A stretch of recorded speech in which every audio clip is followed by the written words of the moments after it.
In the following PowerPoint, we will discuss struggling readers, especially focusing on the reactions of students about their peers who are struggling with reading in the classroom. Quite often, when we do interviews like this, we wonder who was interviewed. One student from each of the 9th, 10th, 11th, and 12th grade were interviewed during this project. And the students interviewed were a member of my class that graciously volunteered to answer my questions.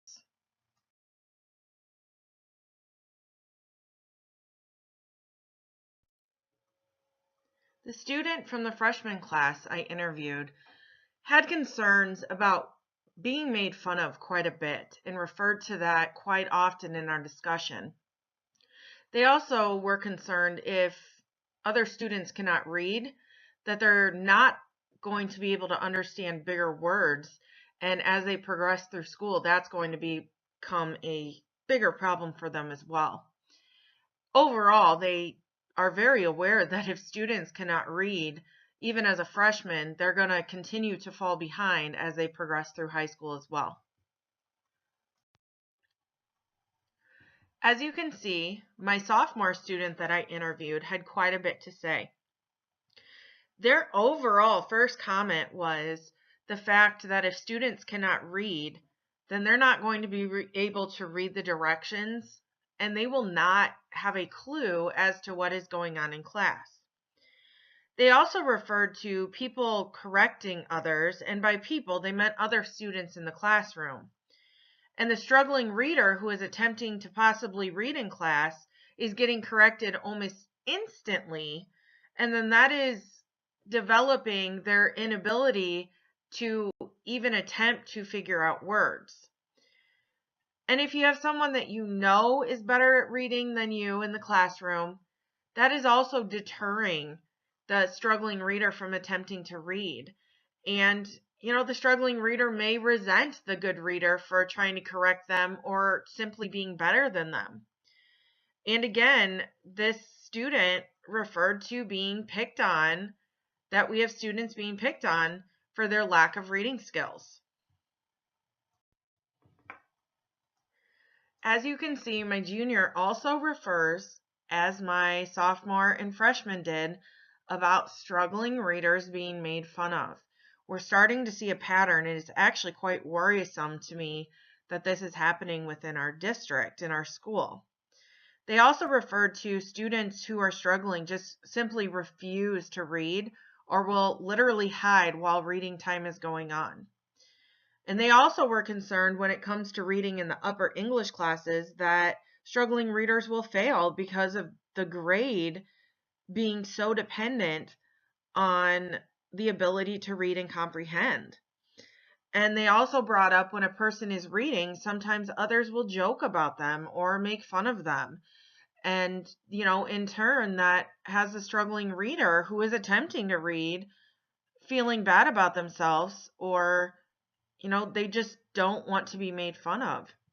And, just the aspect of our struggling readers sometimes are just simply fearful to ask the teacher for help, either one-on-one or in front of the class. When I interviewed my senior student, they struggled to come up with some responses for me. But overall, they just thought, as their senior year approaches and is evolving, that teachers tend to slow down the upper level classes, hoping to be able to catch up to struggling readers. Unfortunately, that can have a backlash for your other students who are actually on task and know what they're doing, where they may begin to actually resent the struggling reader. And they also brought up the point that at this point of the year and this point of their schooling career, if students are still struggling, that struggle will continue as they move on to either a job or entering college. I asked my students a couple of other questions, And at our district on Mondays and Thursdays from 3:15 to 5 o'clock, we have an Eagle Lab that meets, which is basically homework help. And I asked them, how many of our struggling readers do you think would stay during Eagle Lab to get extra reading help? And the overall consensus was that no, not many would stay. I also asked them, what are your suggestions to help struggling readers? And as you can see, they said spend extra time on reading instruction, which that's a given. And then they said read books that interest you to build the like for reading again, meaning read some books that they like, basically not being told you have to read this for class. Again, staying after school for extra help. Build a strong work ethic, meaning just keep working at it, and hopefully they can see that they're making progress and they will continue to work at it. Work on asking for help, whether that's from a different teacher, a different person in the building, meaning the principal. Just work on asking for help. And then also work with the English teacher to work on strategies to increase reading level and or fluency.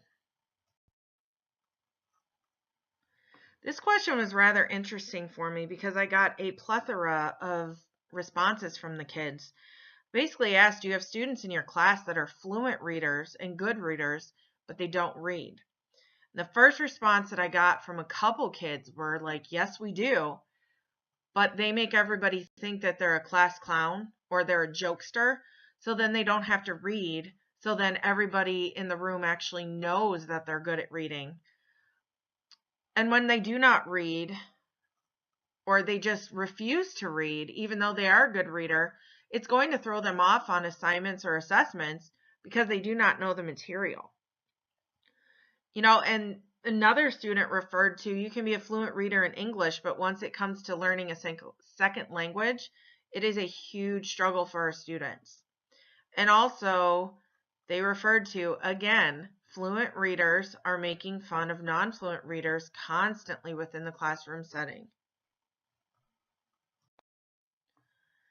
As many teachers would understand the struggle when you have a huge chunk of the school out of the district for a field trip.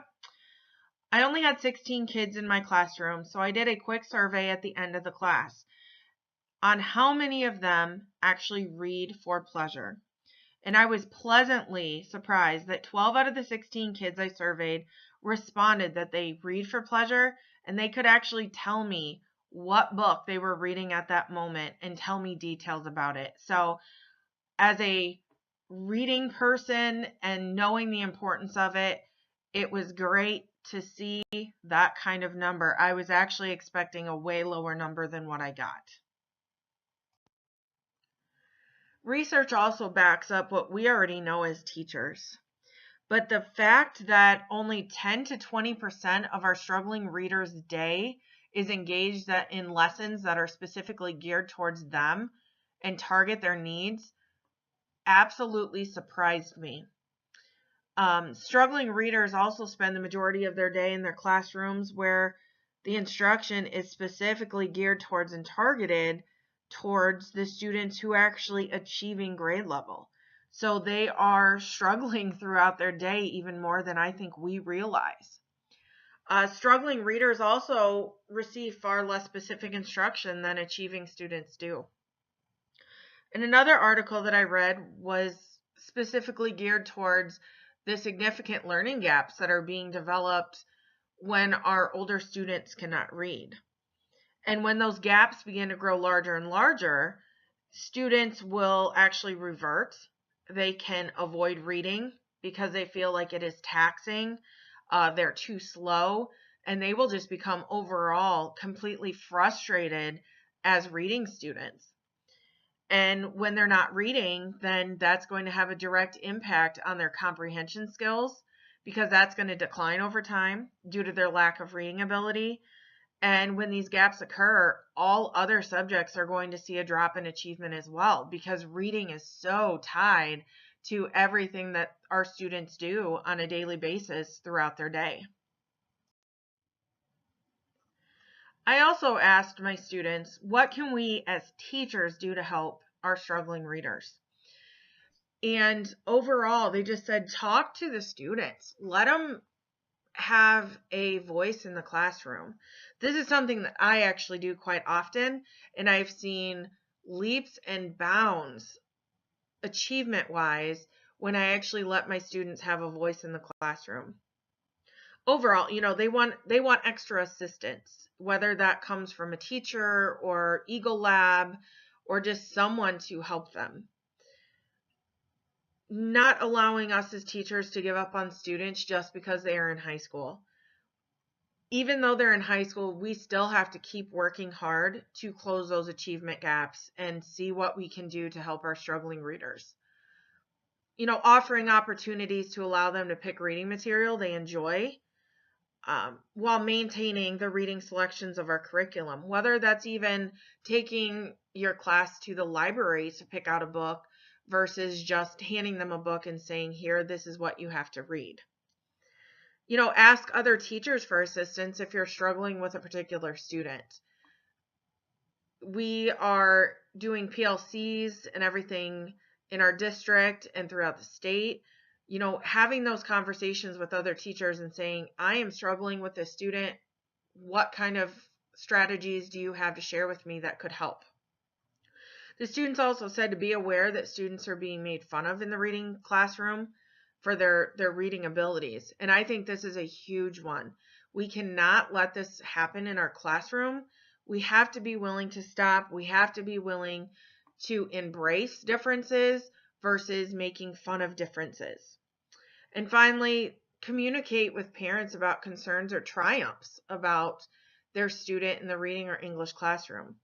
I think too often as teachers, we get caught up in only communicating concerns, and just by simply taking the time, and if a struggling reader has a breakthrough or just simply does something good, communicating that home with their parents, so then they have something positive to grasp onto instead of always negative or just simply being told you're not at grade level, you're a struggling reader.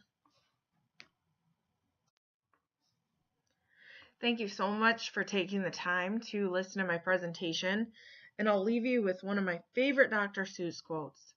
The more you read, the more things you know. The more that you learn, the more places you'll go. We have to do everything in our power to help our struggling readers to understand they can read and that we will be there to help them as their teachers. Thank you.